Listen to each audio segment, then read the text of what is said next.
Welcome back. I've got Ken Rusk on the line. Ken, how are you today? Good morning, Mike. How are you? I'm really, really good. Really looking forward to this conversation because you're doing some really amazing work and it's getting the attention of a lot of companies, which I know you said in the pre-show was kind of a surprise in a way. So why don't you share a little bit about you and then we'll jump in. We'll talk about your book and everything else you're doing. Well, just quickly, I grew up as a blue collar entrepreneur. That's what they claim to call me, whatever that is. And yeah, I had a bunch of odd jobs as a kid, and then in high school, I started digging ditches, and I started working in the office in the wintertime when I was in school. Dug ditches in the summertime, and then that turned into they sent me around the country to open franchises. Um, I started in 1986 in my company in Toledo, Ohio, with 6 people, and I think we have 200 today. So it's been a hell of a ride.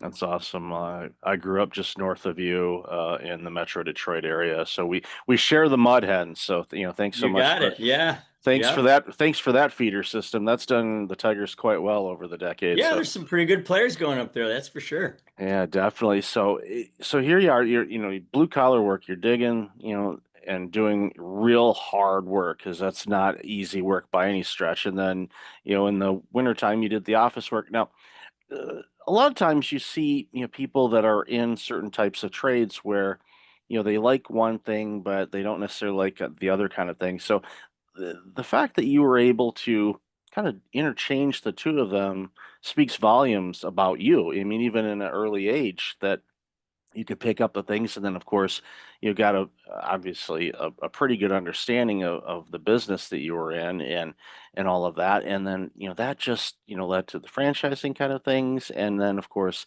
the success you've had with your organization. I mean, growing it to when you get a business up to a few hundred people, that is success, period. Small business in America, you get somebody that that large, it speaks volumes on what you're doing, and you're able to scale it and obviously learn through the growing pains and all of that. So, that's one of the beautiful things about the work that you've done so far. Well, it is an interesting journey because you find yourself trying to replicate yourself as much as you can. And I think that's the real lesson here. There's a word called intrapreneurship that isn't used very often. And it should be because, as business owners, I say this all the time. I can't get what I want for myself, nor can I get what my company wants or needs until everyone within it gets what they want first. And it's true, Mike, because I mean, businesses are linear creatures, okay? From the left side, you have, the entrance of the building. Here comes in people and supplies and raw material, and something is built, created, made, serviced, invented, whatever.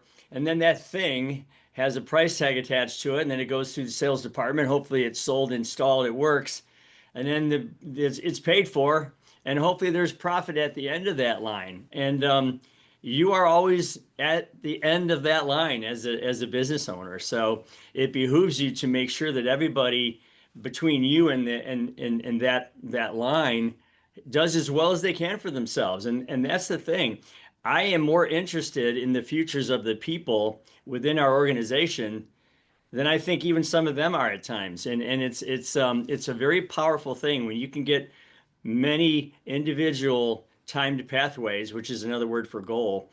If you can get a lot of those time pathways working synergistically with the goals you have for your business, momentum becomes crazy. And that's where the power is. And again, these people will help you take your company way further than you can take it yourself. That's for sure. Well, we see it often where a lot of organizations, yeah, they're at the end of the line, waiting for the profits to flow through, but they don't really pay a whole lot of attention to that, what I like to call the supply chain of how you get from a concept to a deliverable, and they don't focus on that. And I love how you said, you care for your people and are looking out for their best interest in the future more than sometimes they do individually, which speaks again volumes about why you've had the success. Because when you take care of your people, they're going to take care of you and your customers because it's just they feel okay. I feel like I belong. I feel like that I'm being heard. I feel that I'm a part of all of this, and they can kind of see the big picture, and that helps when you don't have a siloed organization because many people say I have no idea what they do in that department. Well, Right. that's a red flag right there. It's like okay, you probably should because it's going to help you, if anything, get more well-rounded as an individual and understand the bigger picture of how your effort pays forward to whatever the deliverable happens to be, whether it's a product or a service. And understanding that just makes such a big difference. And I mentioned this on the show from time to time. I worked for a consulting arm of at the time it was Daimler Chrysler, now AMG, Daimler Benz, all that good stuff. Sure. And we were in the asset management division, and what we did is we worked with Fortune 500 companies on getting better understanding and better inventory on their actual physical assets that they owned because many organizations literally had no clue. I mean, there was a best guesstimate kind of thing of what they had. So we would go in and, asset tag and all that kind of good stuff. And this was, kind of pioneer days because it was, quarter century ago when I worked there.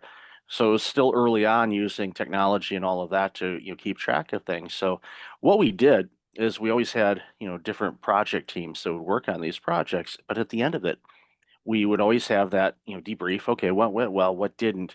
But we brought in other people from other projects to sit in on the meetings that had nothing to do with the project at all.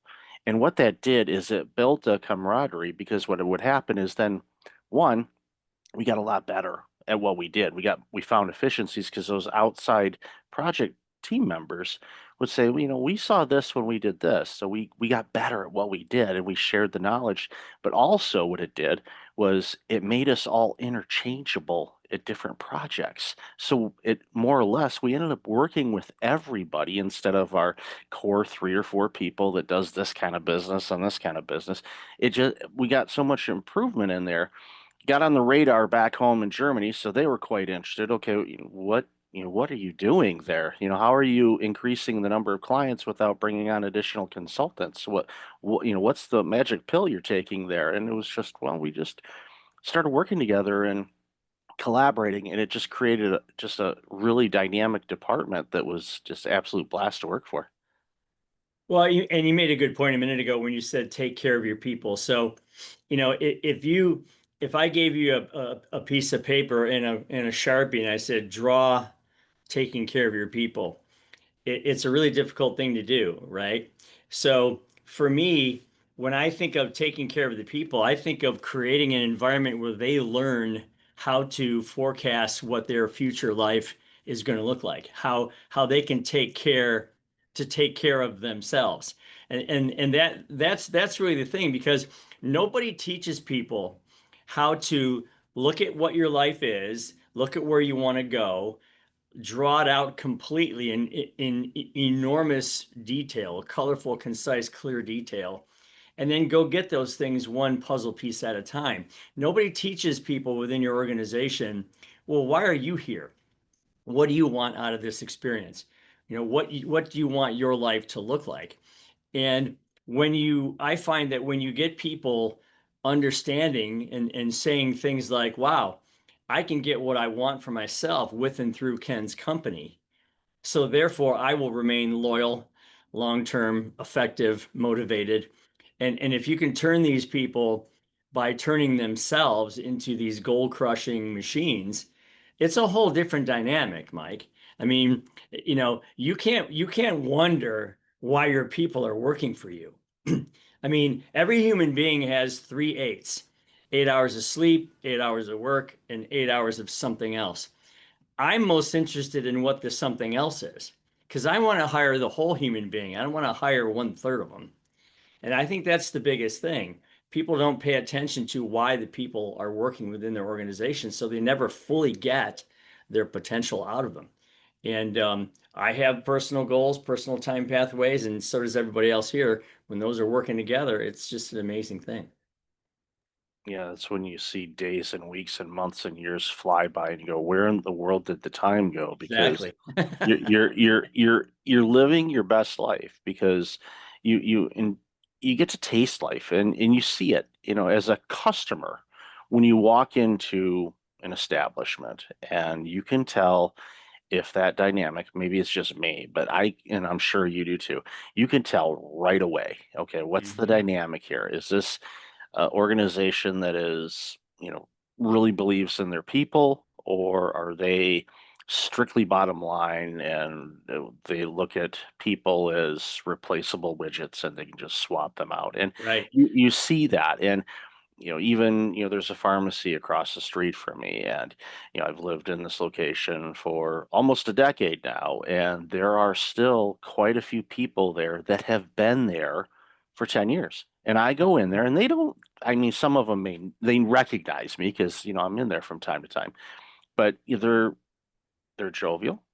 They're having fun. They might be stocking one day, they might be ringing customers up, they might be talking with somebody else, they're laughing, they're having a great time. And which is good because usually when people go into pharmacies, they're getting medicine because they don't feel good. So when you have your staff kind of creating that, it naturally makes other people and customers just feel a little bit better. And when you have that in an environment, what happens is, like in the case of your organization, the retention numbers are, you know, Guinness Book of World Records levels, quite frankly. They're like, wow, how are you able to retain that percentage of people in a very challenging, hard work type of job? It's just with physical labor and construction and, you know, everything that you guys do, that's physically hard work. So in order to retain people, they got to want to work there. And when people want to work for you,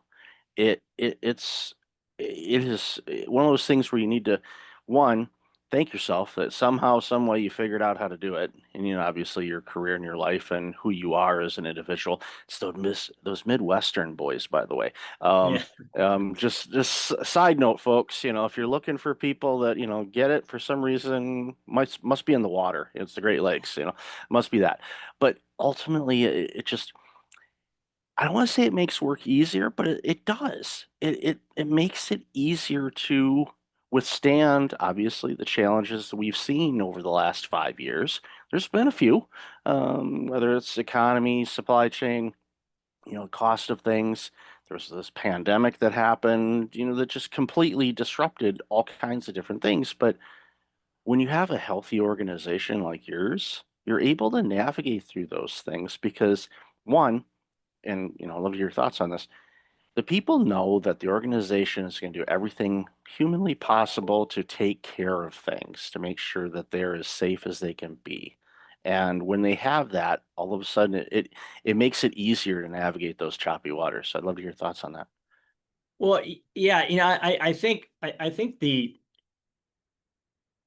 thing about culture is it's kind of unknown for most people. They think culture is I got to have a crying room or a massage area or a place to roller skate down the hallway or free lunch or picking up your dry cleaning for you.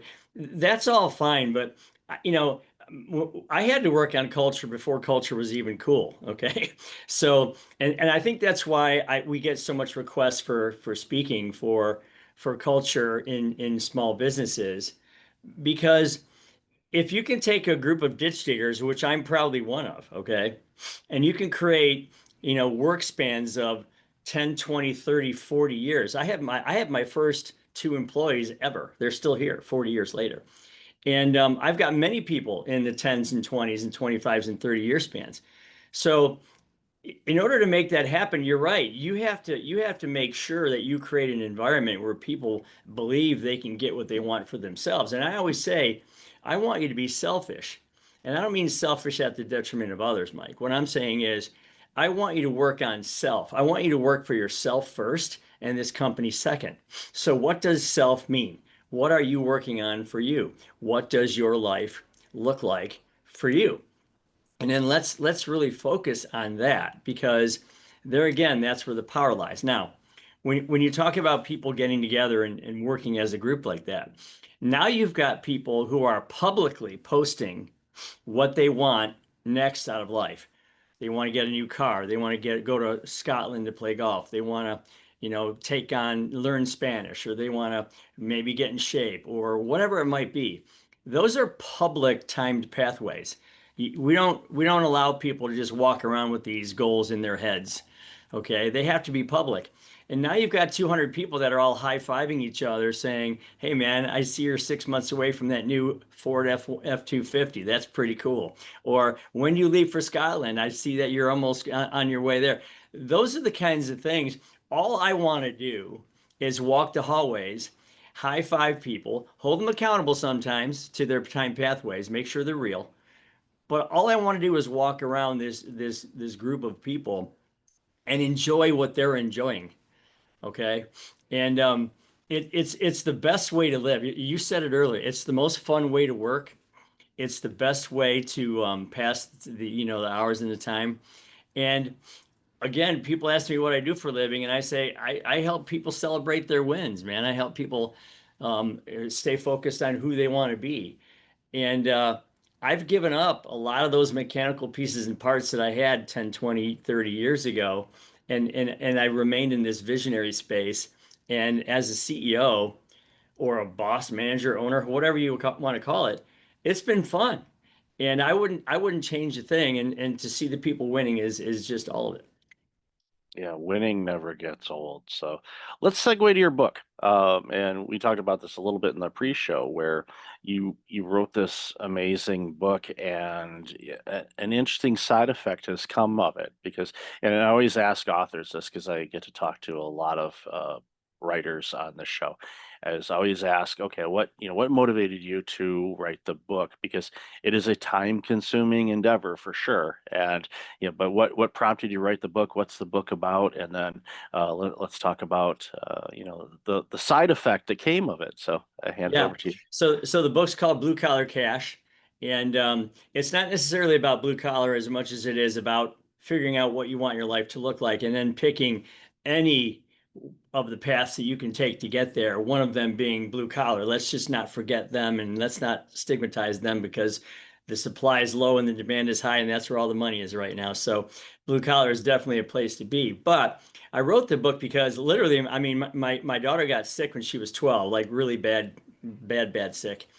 And it was a scary 5 years for her mother and I and her. And you're in oncology rooms and waiting, doctor's offices and, radiology rooms and all that kind of stuff. And you have a lot of time to think. So I started writing letters to her about what I thought she should be chasing in life, or what any of us should chase in life for that matter. And those stories began to just compound. And then I added friends of mine who were blue collar entrepreneurs who are extremely successful, and they overcame the most unbelievable circumstances to become successful. I mean, really bad stuff. So it just kind of consummated in this 80,000 words that an editor noticed in New York. And then pretty soon I had an agent and a publisher, and it went crazy. It became a bestseller. And I'm still shocked, humbled, grateful, all those things. But what's interesting is the readers. So I thought the reader would be a 17 to 35-year-old person who wanted to figure out what they wanted their life to be. Turns out there was a second reader who was someone who made the wrong decision and now is in their 40s and like, I got to get out of what I'm doing. I can't stand it. I was so much happier being a plumber's assistant. I think I'm going to go start my own plumbing company. And so that was reader number two, which was kind of cool. I get a lot of those letters, but the one that was the most shocking was the companies. The companies were reading this book and saying, "Hey, wait a minute, we can build a team around this book. We can build a team around the message of entrepreneurship and how to develop that." So, yeah, books are buying, or companies are buying the book, and they're having book clubs around it, and that's been pretty cool. It's led to a lot of webinars and a lot of speaking engagements, and yeah, it's been fun. Yeah, it's one of those things, and the books that I've published, I went through a book publishing company outside of Columbus. Somebody that grew up in Michigan, hanging out, in Ohio State, and Yeah, right. and and and I kept it quiet back in Michigan because I didn't want them thinking anything. But no, I Sure. I love I love the people in Ohio. It's just, again, it's one of those amazing. Spent many times in that state growing up, but the key thing there is, going back to the publisher, So, a book is one of those things that once you publish it, it can spin off into different things. You don't think about that when you're writing it and publishing. It's okay. I can physically pick up this book. I go into a store, Barnes and Noble. There it is on the shelf. It's kind of a surreal thing to see, but It is. also It but is. but also it's one of those things where you think, okay, well, I wrote it, I published it. This is to help, like you said, the audience. You're like, okay, younger adults are going to be reading this, and hopefully can kind of figure out their way a little bit. But then businesses are going, wait a minute, we get our people to do this. They're going to, all the things that came of it, and of course, you've seen that with the speaking engagements and the webinars and all that, because companies are starving and they're also struggling because I think deep down, most organizations and leaders want the best for their people, but they're not quite sure how to go about it. And I think your book is an amazing, I don't want to diminish it and call it a roadmap because that's not necessarily what it is, but for organizations to recognize this is something that we could do to help everybody get a little bit more in tune with themselves, in turn helps reduce a lot of the inner turmoil that people bring to work on a daily basis because the life is not easy. We've all experienced some huge challenges, and with your daughter, it's in a. I'm not gonna guess this, but my sense is anytime that any of my children were ill, quite frankly, it was the most powerless feeling I've ever experienced. It No was just like question. you're in this void, like, I can't do anything about this, and it's such a Right. horrible, horrible feeling. Um, Sure.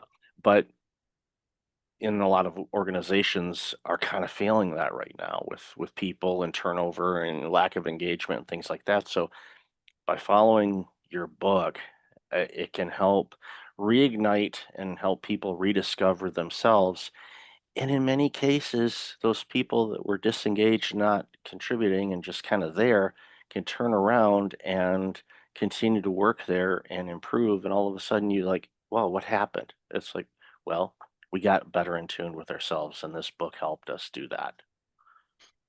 Yeah, it's been very rewarding to get the feedback, to get the reviews and whatnot. And I guess when you become successful, I mean, I've had 6 or 7 businesses now. Some I still have, some I've sold, and it's been just, again, I'm very humbled, and I should say I'm very lucky and very grateful. I think what happens when that happens to you is you then want to turn around and say, okay, how can I help other young entrepreneurs shorten their learning curve? And so that's why I built the book. That's why I built this course around it as well. And this course is an 8 session, 45-minute course. It's really inexpensive, and I donate all the money to first responders anyway and Gold Star families. But it was, I just wanted to make sure, Mike, that if you read the book, that you were going to actually change your life. I mean, I was tired of so many people, oh yeah, I read this great book. Well, how did it change your life? Well, I don't know. But it was a good book. Well, that's not good enough for me. If you're gonna go through the time to read something, I want you to highlight the good sections. I want you to say, I'm going to put this into action this afternoon. And that's what the course does. It helps you to say, I'm going to change the way I look at myself and my life this afternoon, not tomorrow, not next month, not someday. And so I just wanted to have that kind of impact, and so far so good. Um, but yeah, I think that was one of the most surprising things for me, was to have a company say, yeah, let's have people surround this theory that Ken's talking about in a book club, and see where it goes. And yeah, it's been great.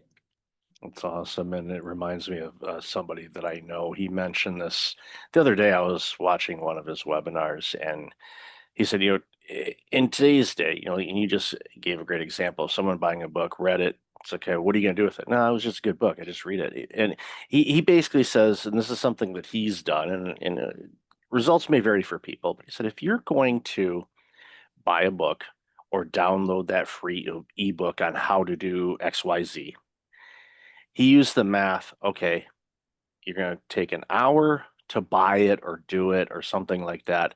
but then you're going to spend three times amount, at least 3 hours, implementing what that book or that lesson or that course taught you. You're spending more on the implementation than the actual reading of it. So you have, if you're not going to do that, don't bother downloading the free download on Right. how to do this. Don't bother, because all you're going to do is quite frankly, you're hoarding PDFs. Okay. That's the best way to describe it. It's like your Sure. downloads folder has 3,000 PDFs of ebooks that most people will never read because, well, I got it. And there's I'm not diminishing that the intent is not there. It's like, I would like to learn this, but I'll get to it someday.